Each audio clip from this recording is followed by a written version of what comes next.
ይህ የኢትዮጵያ ሕዝባዊ አብዮታዊ ፓርቲ ኢህአፓ እየተዘጋጀ የሚቀርብ ፍኖተ ዲሞክራሲ የኢትዮጵያ አንድነት ድምፅ ነው። ተነስተልኝ እንደምን አመሻችሁ አድማጮቻችን። ዛሬ ሰኞ መስከረም 19 ቀን 2018 ዓ.ም ነው። የደምቢ ዶሎ ዩኒቨርሲቲ ተማሪዎች የነበሩትና በአክራሪ የኦሮሞ አሸባሪዎች የታገቱት ተማሪዎች ጉዳይ እስካሁን እልባትን አላገኘም። ብዙዎቹ ልጃገረዶች የሆኑት እነዚህ የአማራ ወጣቶች ከታገቱ ሰኞ መስከረም 19 ቀን 2093 ቀናት አለፋቸው። የወጣቶቹ ሰቆቃ ያብቃ እንበል። እስከ መቼ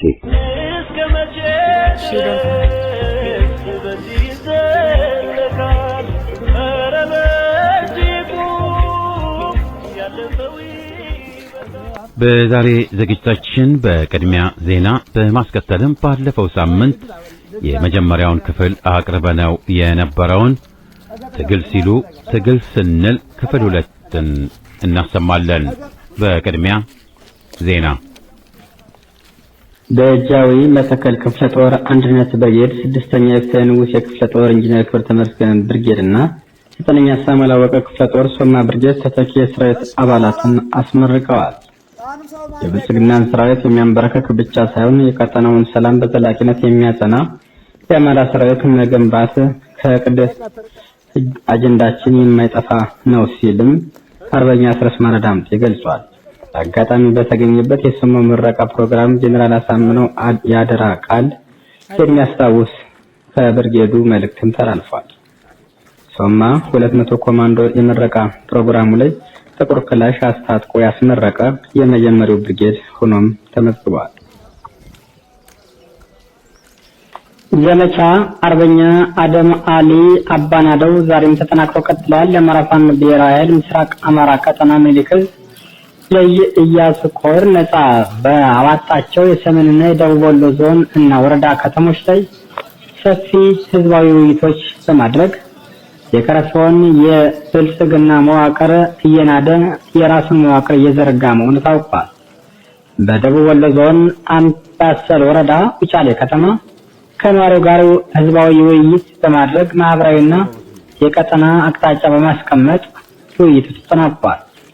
በውይይቱ የተነሱ ሀሳቦችም የትግሉ መነሻ ምክንያቶች ምን እንደነበሩ፣ ትግሉ አሁን ያለበት ጠቅላላ ሁኔታና ትግሉ ያመጣው መልካም አጋጣሚ፣ የትግሉ ተግዳሮቶች፣ የትግሉ የቀጣይ አቅጣጫ የሚሉ ተነስተዋል። አገዛዙ አሁን ያለበት ወቅታዊ ሁኔታ፣ በወታደራዊ ቁመና፣ በፖለቲካ ተቀባይነት፣ የዲፕሎማሲ አቅምና ሌሎች ተነስተዋል።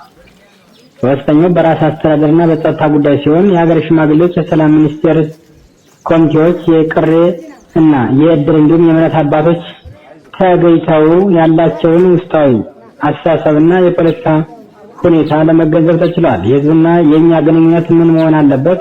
ከጥላት ጋር በጥቅማ ጥቅም ሆነ በጾታዊ ግንኙነት እያደረጉ ባሉ ሰዎች ጉዳይ ይህን ትግል እንዴት የራሳችሁ እንደሆነ አምናችሁ ኮትኩታችሁ ታሳድጉታላችሁ በሚሉ አንኳር ጉዳዮች ተነስተው ሰፊ ውይይት በማድረግ ህዝብ ላይ የነበረን የተዛባ አረዳድና ስሁት ህሳቤ ለማጥራት ተሞክረዋል። በውይይቱም ህዝቡ ደስተኛ እንደነበርና እስከዛሬም ዘግይቷቸዋል በማለት ቁጭቱን በአደባባይ ገልጸዋል። በቀጣይ ሰፊ ውይይቶች እንዲደረግ እየጠየቁ ቀጠናውን እናንተ በመያዛችሁ ሰላም አግኝተናል፣ ከመሳቀቅ ድነናል ሲሉም ደስታቸውን ገልጸዋል። ሰሜን ወሎ ዞን አመራሮች አስቸኳይ የሆነ የቤት ስራ ተሰጥቷቸው እንቅስቃሴ መጀመራቸው ታወቀ። አገዛዙ ፋኖ በድሮን እንዳለቀና እንደተሸነፈ እንዲሁም ካድሬ ደጋፊ ስብሰባው እንዲያሳምኑ ተልዕኮ ተሰጥቷቸዋል። በተቻለ አቅም ህዝቡን ሰብስቦ የኤርትራ የህወሓት ሰራዊት ከፋኖ እየተመራ አማራ የጦር መቀጠና እያደረገ እንደሚገኝ የፈጠራ ወሬ እያዋሩ መሆኑን ታውቋል። በቴክኖሎጂ የተሻለ እውቀት ያላቸው ካድሬዎች ማንኛውንም ምስልና ቪዲዮ በመጠቀም ሶሻል ሚዲያው ላይ ፕሮፓጋንዳ በመስራት ንቁ ሆነው እንዲሳተፉ ሲል አገዛዙ ከሰሞኑ እነዚህን አመራሮቹን ተልዕኮ ሰጥቷል። በወቅታዊ የፋኖ አቋምና እቅድ ማወቅ ስላልተቻለ አዲስ የመረጃ አባላትን በማስተባበር መረጃ እንዲሰበስቡ ማድረግና ዋና ዋና ያገዛዙ አመራሮች ምንም እንዳልተፈጠረ በማስመሰል በየከተማው እንዲዞሩ የሚል መመሪያ ወጥቶ ወደ ስራ ተገብቷል ሲሉም የውስጥ መረጃ ምንጮች ጠቁመዋል። ሰሜን ብርቅዬ ክፍለ ጦር ጠላት እንደመሰሰ መስከረም 17 የሚከበረውን የመስቀል በዓል እንደማዘናጊያ መልካም አጋጣሚ በመጠቀም የተንቀሳቀሰው የጠላት ኃይል 55 ሙትና 25 ቁስለኛ ሲሆን 35 የነፍስ ወከፍ የጦር መሳሪያ ምርኮም በማንሳት አኩሪ ተጋድሎ ተመዝግቧል። ሰሜን ጎንደር ዞን ጠለምት ወረዳ በስቂያ በተል ልዩ ስሙ ዋሊያ አንገት የተባለ ቦታ በተደረገ ብርቱ ወታደራዊ ፍልሚያ የአረመኔው አገዛዝ ወራሪ ሰራዊት በቆፈረው የቀበሮ ጉድጓድ ተቀብሯል። ድሉን ያስመዘገበው የአማራ ፋኖ ብሔራዊ ኃይል የራስ አሞራው 3ኛ ኮር ሰሜን ብርቅዬ ክፍለ ጦር ነው። በከተማው ተነስቶ በነበረው ግጭት ካገዛዙ አካላት በተተኮሰ ጥይት 3 ሰዎች ሕይወት ማለፉ ተሰማ። ሁከት በመቀስቀስ የተጠረጠሩ ታስረው ከተማው ወደ መደበኛ እንቅስቃሴ ተመልሷል ያሉ ቢሆንም በማዕከላዊ ኢትዮጵያ ምስራቅ ጉራጌ ዞን ቡታጅራ ከተማ በመስቃ ወረዳ እምቦር ቀበሌ አገዛዙና ግብረ አበሮቹ በንጹሃን ላይ ጭፍጨፋ አካሂደዋል። እንደ ነዋሪዎቹ ገለጻ በከተማው ከብራይት ወደ መድረሻ ሰፈር በሚወስድ መንገድ ላይ በተለምዶ አደባባይ ሰፈር አንዲት ሴት በአንድ አድማ በታኝ በተተኮሰ ጥይት መገደሏን መመልከቱንና ተኳሹ በቡታጅራ ከተማ በሚገኘው የማዕከላዊ ኢትዮጵያ አካባቢ ከተማና ኮንስትራክሽን ቢሮ አካባቢ እንደነበር ገልጿል። ሌላ ወጣት ሴት የተገደለው በትክክልና በተነጣጠረ ጥይት ሲሆን ሌላኛው ከተማ አጠቃላይ የነበረው እንቅስቃሴ ችግሩን የሚያባብስ እንደነበር አክለዋል። አንድ ታዳጊ፣ አንድ ሴትና አንድ ወጣት በአጠቃላይ 3 ሰዎች መገደላቸውን የገለጹት ነዋሪዎቹ በርካቶችም በሁከቱ መቁሰላቸውንና ጉዳት እንደደረሰባቸው ታውቋል። ምክትል ኢታማዦር ሹሙን ጨምሮ ሌሎች ወታደራዊ አዛዦች በደብረ ብርሃን ከተማ እንደሚገኙ ተገለጸ። አገዛዙ ቅጥረኛ ምክትል ኢታማዦር ሹም ብሎ የሾመው ነገር ግን ሹመቱ የማይገባው ጀሌ ሌሎች ወታደራዊ አዛዦችን ጨምሮ ደብረ ብርሃን ላይ ከተማዋል። በአድባብተናና በአየር ወለድ ኮማንዶች መካከል በተቀሰቀሰ ግጭት በርካታ ወታደሮች መገደላቸውን ለማወቅ ችለናል። በዚህ የተፈጠረውን ችግር ለመፍታት ጉዳዩ ከባድ በመሆኑ ያገዛዙ ሹመኛ ሌሎች ወታደራዊ አዛዦችን ጨምሮ በደብረ ብርሃን ከተማ ተገኝቶ ከአድማ ብተና ከአየር ወለድ ኮማንዶ አመራሮች ጋር ውይይት እንዳደረገ ሰምተናል። በወቅቱ በተነሳ ግጭት ከተገደሉት በተጨማሪ በርካታ ወታደሮች ከሁለቱም ወገን መቁሰላቸው ተነግሯል። ከ20 በላይ አድማ ብተናና የአየር ወለድ ኮማንዶ አባላት በግጭቱ ሳይገደሉ እንዳልቀሩ ምንጮች ጠቁመዋል። ውሃ የተጠማው የጎንደር ሕዝብ ንብረት እየሸጠ ሀገር ለመልቀቅ መገደዱ ለማወቅ ችለናል።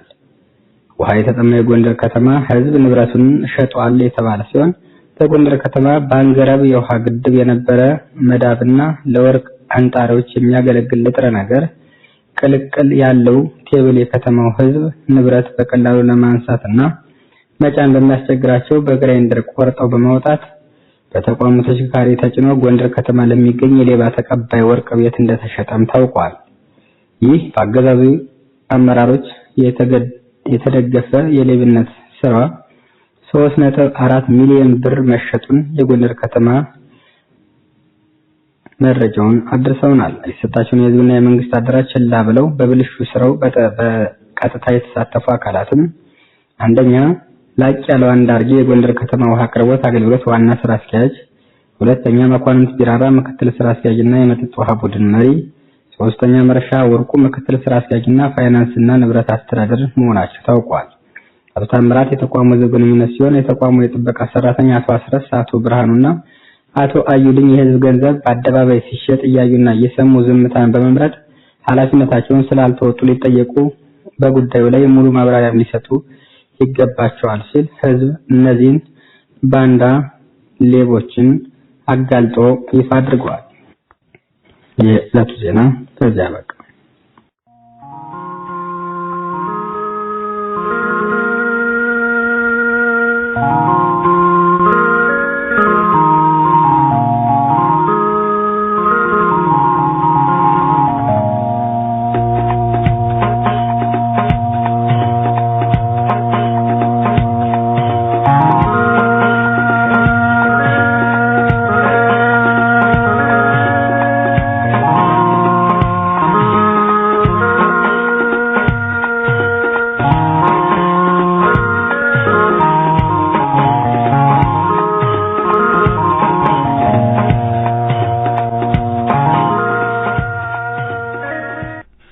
አድማጮቻችን ለግንዛቤ ይረዳ ዘንድ ባለፈው ሳምንት አስተላልፈነው የነበረውን ክፍል 1ና ክፍል 2ን አንድ ላይ እናቀርባቸዋለን። ከደርግ ፋሽስታዊ አገዛዝ ጊዜ ጀምሮ የአልባንያው ሆዣ አክራሪ ተከታዮች በነበሩት ዘረኞቹ ወያኔዎችም ጊዜ አሁንም ዴሞክራሲ ሲሉ ዴሞክራሲ ስንል፣ ምርጫ ሲሉ ምርጫ ስንል፣ ትግል ሲሉ ትግል ስንል በሚሉ መንደርደሪያዎች ትክክለኛውን ጽንሰ ሐሳብ ትንታኔ አቅርበናል። እነዚህ ትንታኔዎች በስልጣን ላይ ያሉትን አገዛዞች ብቻ የሚመለከቱ አይደሉም። በተቃዋሚነት ወይም ራሳቸውን ተፎካካሪ ብለው የሚጠሩትንም የፖለቲካ መሐይምናን ወይም የፖለቲካ ድንጋይ ራሶችንም ይመለከታል። የበሬው ምናምን ይወድቅልኛል ብላ እንደምትከተለው ቀበሮ ከዓመት ዓመት ለሚቋምጡለት ስልጣን ግን ለማያገኙት ሲሉ ብቻ አገዛዙን በፖለቲካውም በምርጫውም እያጀቡ የዴሞክራሲ በር ገርበብ ብሏል ለሚሉትም ነው። ዴሞክራሲ እየተሸራረፈ የሚሰጥ ሸቀጥ አይደለም። በሩ ገርበብ ብሏል ተበርግዷልም አይባልም። ምርጫው ግልጽ ነው። ዴሞክራሲ ወይም አምባገነንነት የኢትዮጵያ ሕዝብ የሚመሩትን ዓለምንም ጣልቃ ገብነት በነጻነት የሚመርጥበት ጊዜ ላይ እስከምንደርስ ትግል ሲሉ ትግል ስንል፣ ዴሞክራሲ ሲሉ ዴሞክራሲ ስንል፣ ምርጫ ሲሉ ምርጫ ስንል ማለታችንን እንቀጥላለን፣ እናብራራለን። በዛሬ ዝግጅታችን ትግል ሲሉ ትግል ስንል ብለናል። አሁንም በ2018 ዓመተ ምህረት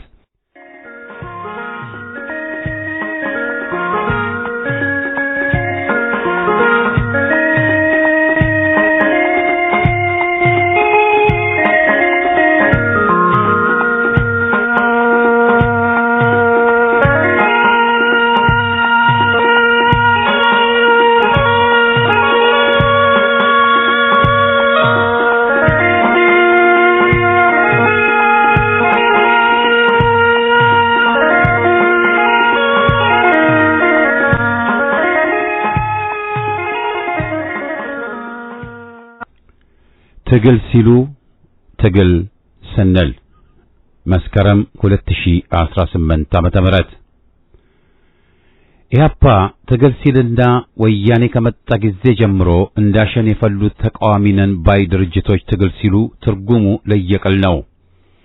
ኢህአፓ የፓርቲ ፖለቲካም ሆነ የመድበለ ፓርቲ ባህል ጭራሽ በሌለበት ስዩም እግዚአብሔር እንጂ ህዝባዊ መንግስት የሚለው ጽንሰ ሐሳብ ገና ባዕድ በሆነባት ኢትዮጵያ ውስጥ ተወልዶ በአገራችን የዴሞክራሲና የነጻነት መንፈስ እንዲሰፍን የትብብርና አንድነት ፍላጎት እንዲስፋፋ የእኩልነትና የፍትህ ስሜት እንዲንሰራራ የመሻሻልና የእድገት ፍላጎት እንዲጠነክር የሕግ የበላይነት እንዲሰፍን እኩልነትን ማዕከል ያደረገ ብሔራዊ አንድነትና ፍትህ እንዲሰፍን የታገለና እያታገለ የቀጠለ ድርጅት ነው።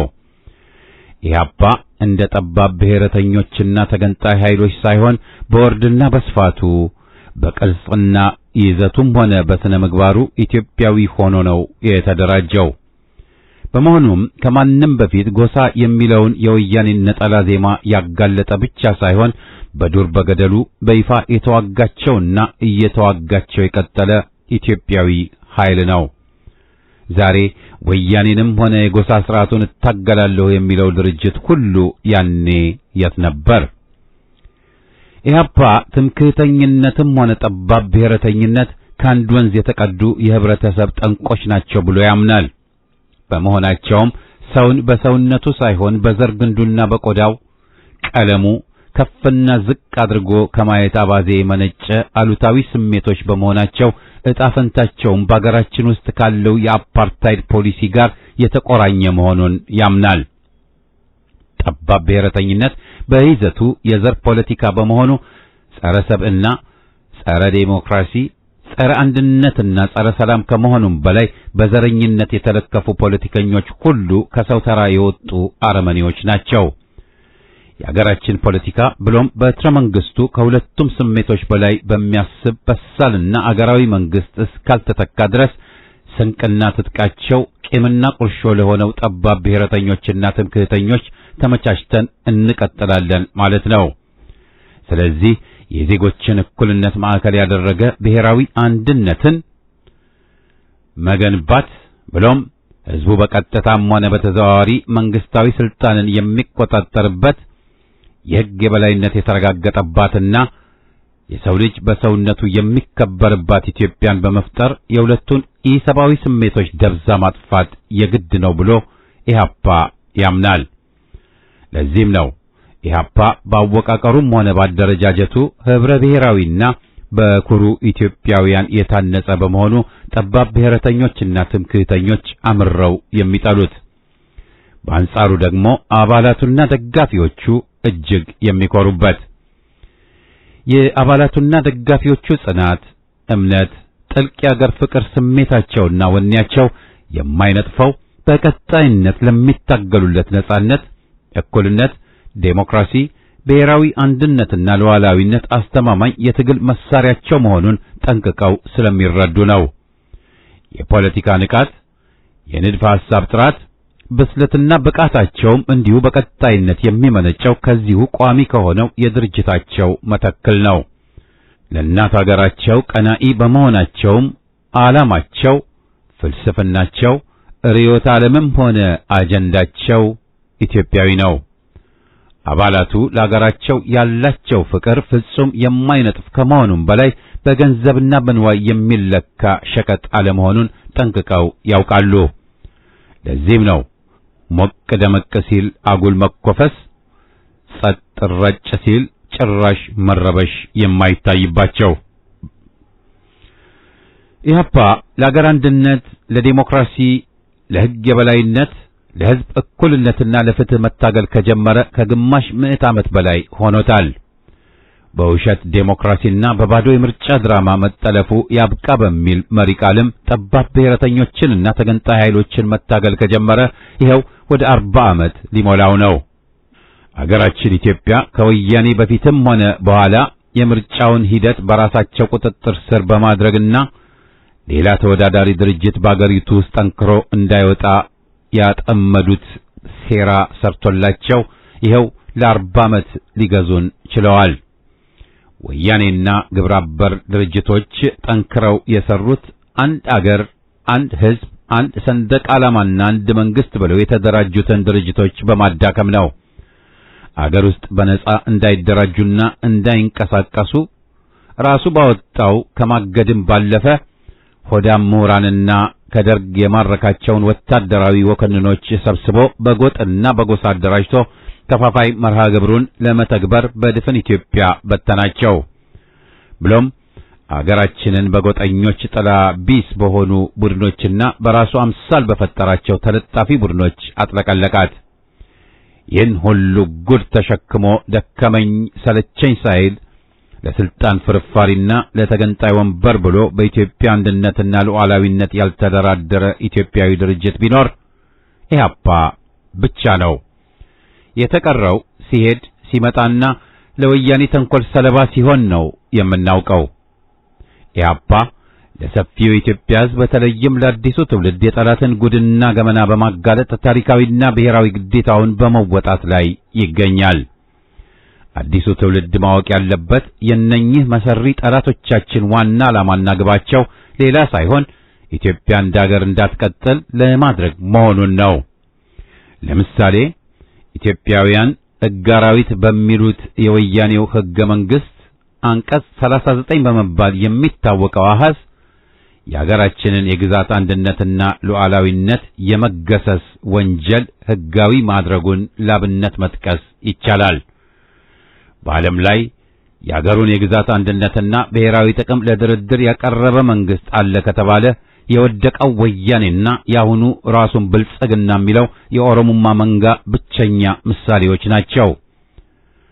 አገሬ ኢትዮጵያ ሞኝነሽ ተላላ የሞተልሽ ቀርቶ የገደለሽ በላ እንዲሉ ለወገናቸው ነጻነት፣ አንድነትና ብሔራዊ ጥቅም የሞቱት የተጋዙትና የተሰደዱትማ ከአገራቸው ዕጣ ፈንታ እንዲገለሉና በነጻነት እንዳይንቀሳቀሱ በወያኔና የአሁኑ ኦሮሞማ ግልገል ፋሽስቶች ቀጭን ትዕዛዝ ተፈርዶባቸዋል። በዚህ ረገድ በዋናነት ኢህአፓን፣ አገር ወዳዱን ምሁርና ሰፊውን የኢትዮጵያ ሕዝብ መጥቀስ ይቻላል። ኢህአፓ ለምሳሌ በተወለደባት ብቻ ሳይሆን በሞተላት አገሩ በነጻ እንዳይንቀሳቀስ በተከታታይ አምባገነን አገዛዞች ቀጭን ትዕዛዝ የተከለከለው በሌላ ሳይሆን የኢትዮጵያና ዜጎቿ ስርየት በመሻቱ ብቻ ነው። በኢትዮጵያ ብሔራዊ ጥቅምና ዳር ድንበር ላይ አልደራደርም በማለቱ ብቻ ነው።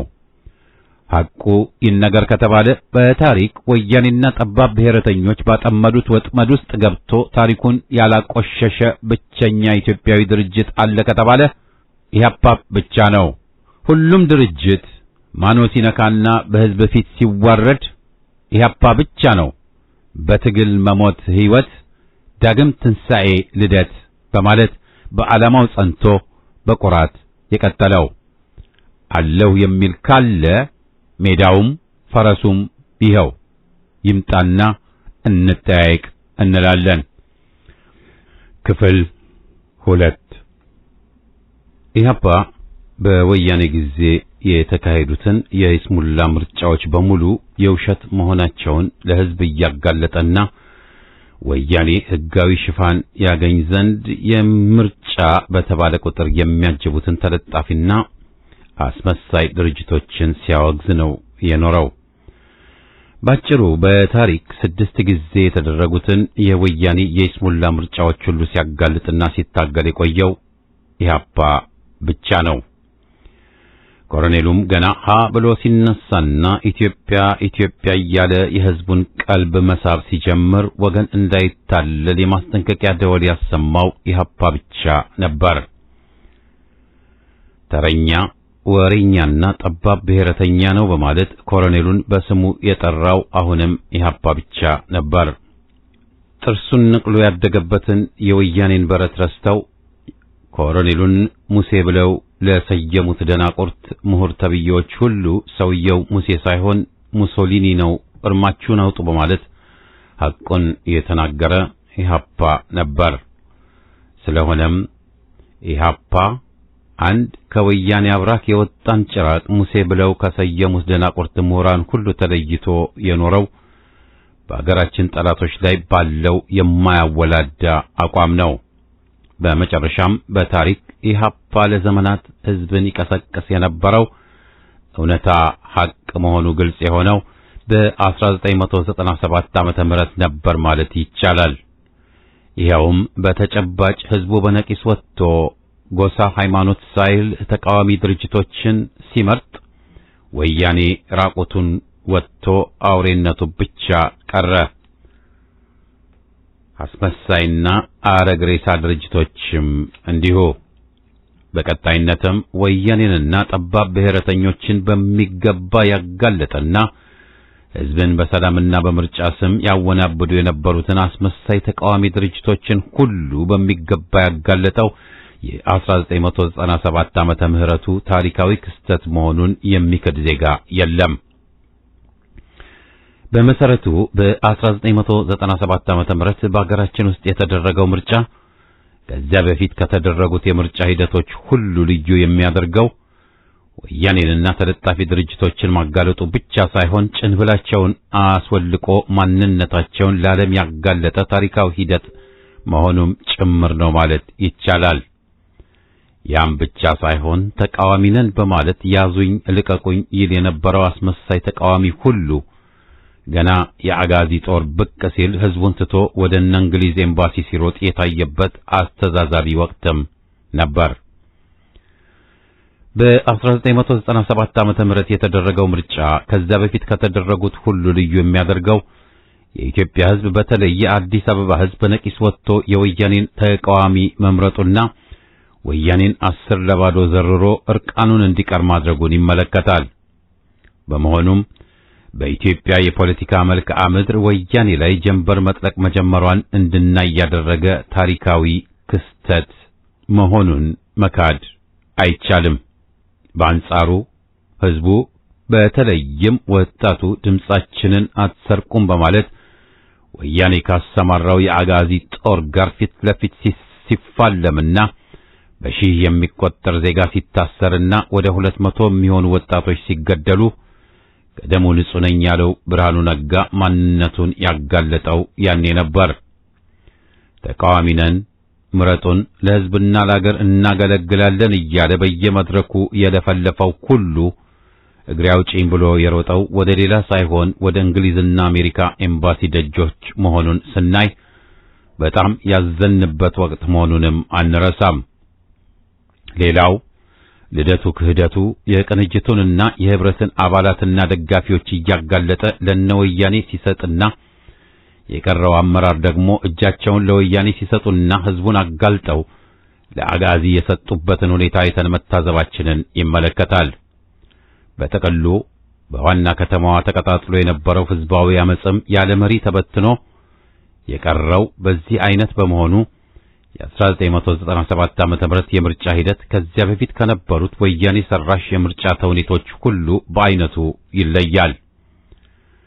ከዚህ ታሪካዊ ሂደት በኋላ ለተደረጉት የውሸት ምርጫና የባዶ ሩጫ ሰለባ ለሚሆን ህዝብ ከቶም ሊታዘንለት አይገባም ባዮች ነን። የቅንጅትም ሆነ የህብረት አመራሮች የመረጣቸውን ህዝብ ትተው ወደ ምዕራባውያን ኤምባሲዎችና ዲፕሎማቶች የመሯሯጡን አስነዋሪ ክስተት አልፎ አጋዚ ከተማዋን ሙሉ በሙሉ ሲቆጣጠራት ማየት ለወገን በጣም ዘግናኝ የሆነ ክስተት እንደነበር የ1997 ምርጫ ዋቢ ምስክር ነው። በህብረቱ ታቅዶ የነበረው የሙት ከተማ የቤት ውስጥ መቀመጥ አድማ አመጽም ይኸው ትውልድን ከትምህርት እያፈናቀለ ያለው ብርሃኑ ነጋና አንድ ዛሬ በህይወት የሌለ የህብረቱ ተወካይ ከባዕዳን ጋር አሲረው ማክሸፋቸው ሲታወስ ይህ ግለሰብ የተጓዘበት መንገድ ሁሉ በክህደት የተሞላ መሆኑን ያሳያል። በመሆኑም በአንድ ቃል ራሱን ለማዳን ከመሮጥ በስተቀር ከህዝባችን ጎን ቆሞ መስዋዕትነትን ለመክፈል ዝግጁ የነበረ አመራር ባለመኖሩ ትግሉ መክሸፉን የተረዳንበት ታሪካዊ ወቅት ነበር። በአንጻሩ ደግሞ በ1997 ዓመተ ምህረት የአዲስ አበባ ህዝብ በነቂስ ወጥቶ የወያኔን ተቃዋሚ መርጦ የጎጥ ፖለቲካን አፈር አልብሶና የጠላትን ድምጽ በድምጹ ሽሮ እኛ ኢትዮጵያውያን ነን ያለንበት ህዝበ ውሳኔ ከምንም በላይ የጎሳ ፖለቲካ በኢትዮጵያ ምድር ላይ ያለቀለትና የወያኔም ስልጣን እድሜ ገመዱ ማጠር የጀመረበት ታሪካዊ ወቅት ነበር። እዚያ በኋላ የወያኔ ጉዞ ወደ ታች እንጂ ወደ ላይ መሄዱን ያቆመበት ታሪካዊ ወቅት ነበር። ህዝቡ በተለይም ወጣቱ በድምጹ ብቻ ሳይሆን ከዚያም በፊት በተካሄዱትን የምርጫ ድራማዎች ሁሉ የውሸት እንደነበሩም አጋልጧል። ለወያኔ ሽፋን ተብሎ የተዘጋጀው የምርጫ ቧልት ውሸታሙ ወያኔና ከውሸቱ ጀርባ የነበሩትን ምዕራባውያንን ሁሉ ያሳፈረ ታሪካዊ ወቅት ነበር ማለትም ይቻላል። በ1997 ዓመተ ምህረት የኢትዮጵያ ህዝብ በተለይም የአዲስ አበባ ወጣት በወያኔ ላይ ያስቆጠረው ድል ኢትዮጵያዊነት ኃያል መሆኑንና ጠባብ ብሔረተኝነት ተቀባይ የሌለው ባዶና ከንቱ የሆነ ቀኖና መሆኑን በደሙ ጽፎ ያሳየበት ወቅት ነው።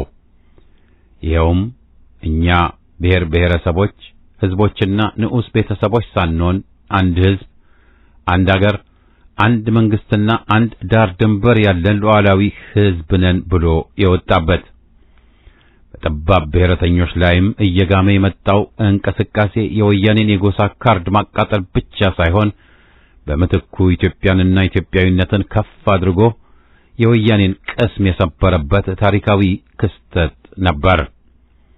በሁኔታው ባዕዳንም የተደናገጡበት ተቃዋሚ ነን የሚለው አስመሳይ ሁሉ ብርክ ሲይዘው ለወያኔ እጁን ሲሰጥ ቢታይም በምትኩ የተፋፋመውን የትግል ስሜት ተጠቅሞ ትግሉን የሚመራ ኃይል ባለመኖሩ የኢትዮጵያ ህዝብ በጥልቅ ያዘነበት ወቅትም ነበር። አሁንም መረሳት የሌለበት በ1997 ዓ.ም ወያኔን ለማስወገድ ይቻል ዘንድ የተጠናከረ ህዝባዊ ኃይል ባለመኖሩ ህዝባዊ ድሉ በወያኔ አፈና ሰለባ ሆኖ መቅረቱን ያጤነዋል። ስለሆነም ህዝቡ የበለጠ የተበሳጨበትንና ተቃዋሚ ነን የሚሉት ሐሳዊ መሲህ ድርጅቶች ላይ ተስፋ የቆረጠበት ክስተት መሆኑንም የምናስታውሰው ጉዳይ እንደሆነ ሳንጠቅስ አናልፍም።